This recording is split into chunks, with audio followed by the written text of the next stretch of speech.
Sinasabi niyo po na yung ginagawa ngayon ng presidente nga ay self-destructing. Kahit na walang ginagawa ang vice-presidente, tila parang nagbenepisyo siya sa mga naging ganap ng administrasyon. Dahil dito, nakita natin, bumaba man yung kay VP Sara, kung i-compare natin sa numbers ni Marcos Jr., mataas pa rin siya, especially in Visayas and Mindanao. Anong epekto nito? Is this because of what really the government is doing o dahil yung stronghold ni VP Sara sa Visayas and Mindanao hindi talaga nagbabago? Well, actually, that's a very good point, DJ Jachana. Actually, masasabi natin that both factors actually come into play. Remember na talagang itong si VP Sara, may bailiwick talaga siya, no? Which is of course Mindanao and of course parts of Visayas, and that is around 23 million voters, no?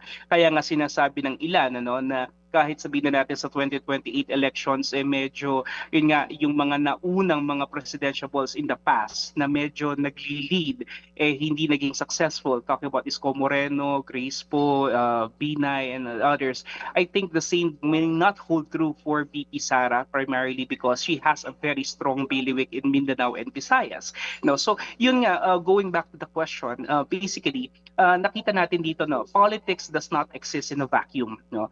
Remember na ang vice president is just a president in waiting, no. So all eyes and ears still is focused on the president, and if the president is not doing anything significant, or at least yung perception na walang decisive or bold move na ginagawa ang Pangulo or nakukulangan ng publiko sa ginagawa ng Pangulo, given the fact that he has all the resources, given the fact that he has all the machineries, syempre, yes. ang lalabas dito is that the Vice President, even if she is not doing nothing, may actually tend to get She's some kind of benefiting leverage. from it. Kasi nga, yes, kasi sobrang layo ng disparity. Mga kapatid, brothers and sisters, saan ka pa? Dito na tayo sa totoo.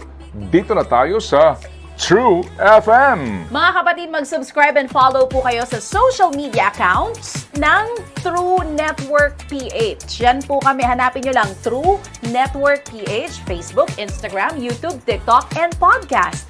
Mapa Apple or Spotify man yan, mahahanap nyo kami. Lahat ng mga napapanood at napapakinggan nyo po sa programa, nasa social media accounts namin yan. So paano mga kapatid? See you sa social media!